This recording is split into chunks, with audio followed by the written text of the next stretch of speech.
Um, well, dahil sa tingin ko, dahil hindi nga tinatanggap ni PBBM yung gentleman's agreement na status quo at hindi naman pipigilan ng pagdala ng tubig sa Sierra Madre, bahala siya gumawa ngayon ng bagong kasunduan sa China. Dahil yung gentleman's agreement naman na nagbunga sa administrasyon ni dating Presidente Duterte ay dahil nag-usap yung dalawang panig. Kausap ko si dating Presidente Duterte and he categorically said there was no agreement, gentleman or ungentleman.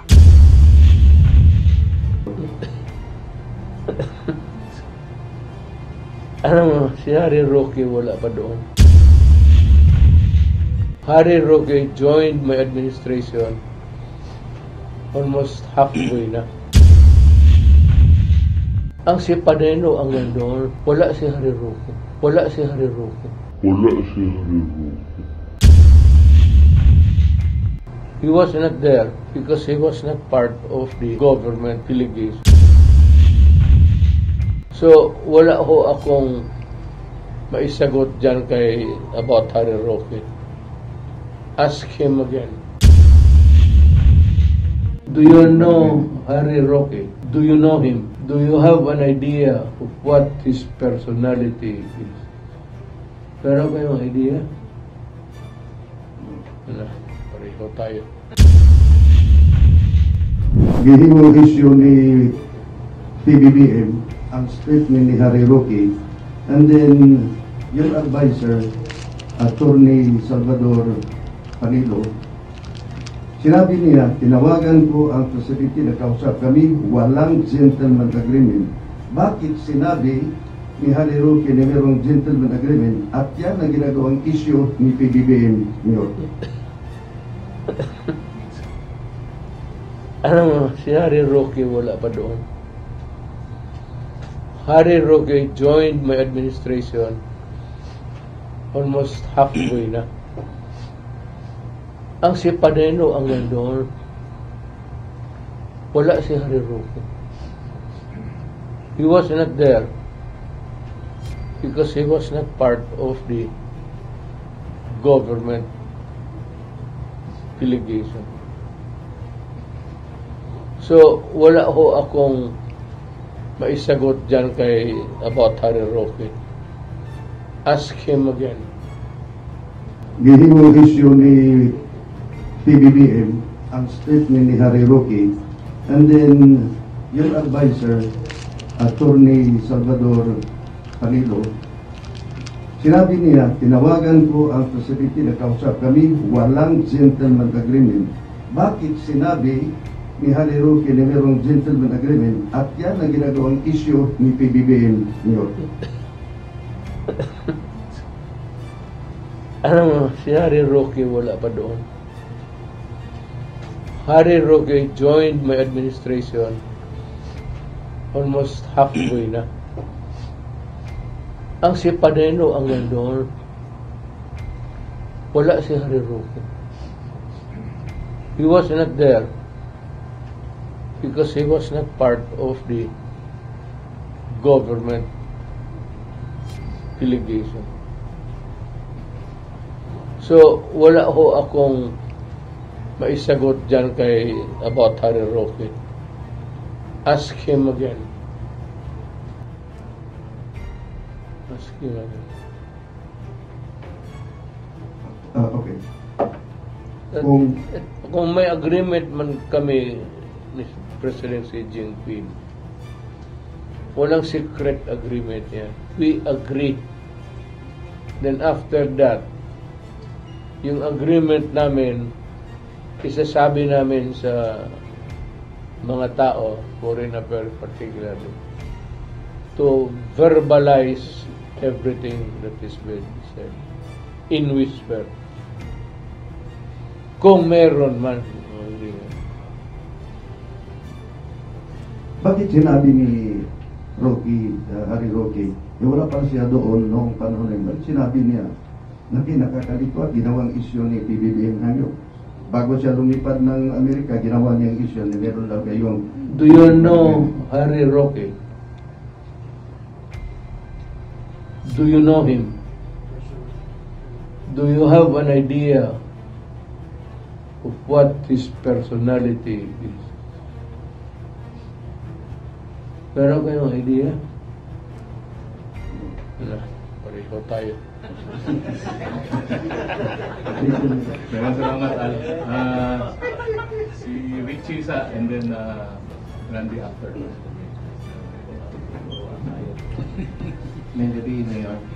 Mayor, isulti mo kanina that when you go to China, after nagisultihan ka ni Xi Jinping that hindi pwede maistoryahan ang imong ipangayo sa iya about the conflict of the West Philippine Sea. After anak, wala na ba Wala. so talks na naitabo? Tapos na lahat eh. During our first meeting, nandito yung cabinet ko. Nandito yung mga military sa Lorenzana. What would be the point in bringing up the matter again with him kung sinabi sa iyo, please do not do that, there will be trouble? Anong ibig sabihin niya? Trouble na yan sa kanya kasi may nuclear bomb nila. Kaya that's a big deal for all of us. Matutunaw itong Pilipinas at After, before you get out from the office, Mayor, wala na ba ini attempts to buhiun na siya ng isputanan? Kanang after atong China, and then for how many years na naka sa pwesto bago ka muhawa, wala na ba kayo attempt na buhiun to siya ng istorya? well, the day I went out of Malacanang, totally cut off na ako sa governmental functions. Nobody would believe me. Magsalot lang niyang police, pati military, pagka may posisyon ka. Pag wala ka na sa posisyon, sabihin ng military, pag sabihin mo na, sabihin ko,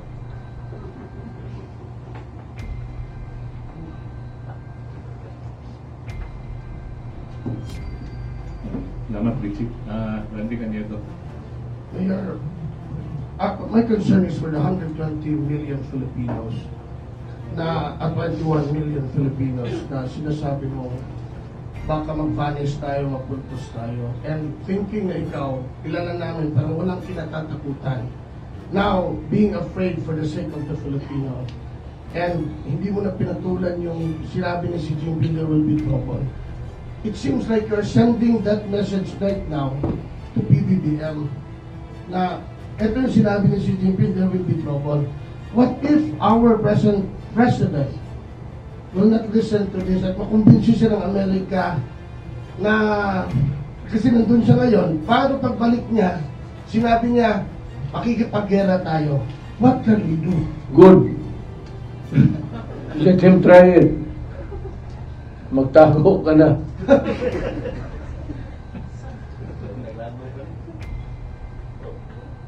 That is very good. But ang gusto kong tanongin, bakit walang gray ships ng American Navy? Kaya malapit lang naman, wala. Nagpa-distansya. May chance ba yun, pwedeng gawin tayong proxy war daw, gaya ng nangyari sa Ukraine, at tayo magiging kawawa. Sinasabi pa po na baka gamitin daw ni Biden ang gerang ito para ma-retain siya kasi mukhang delikado siya sa election by November. At pag nakipag-gera, tapos si Trump naman ang manalo, inaano ko lang na baka bawiin ni Trump yung order na yan, kawawa daw tayo at may iwan. Is it possible? The earlier that Bongbong Marcos comes back, bringing with him the order to go to war, para sa akin, the better. What can the Filipino people do? Kung patay na tayo, what can you say? The nuclear war is the nuclear war. Kung hindi mo na, you go to TV, sa YouTube, makita mo, there's a series there of what would happen to the world after a nuclear war. It's nothing. There's absolutely nothing in this world. Kaya magdasal ka na lang na pagputok, kasali ka na. Kung maiwan ka, pati yung kamote mo is radioactive, lalo ka magsuka-suka.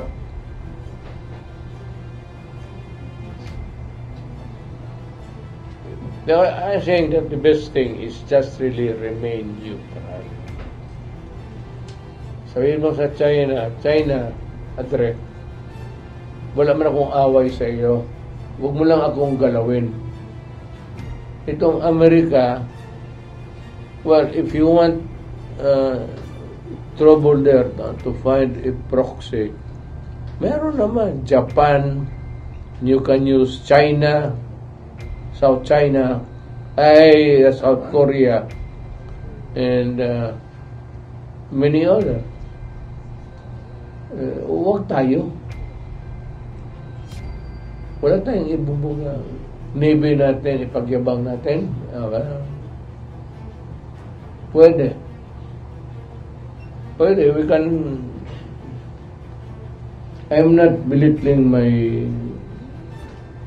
country's Navy. But we can only guess what would be the stakes and what will happen.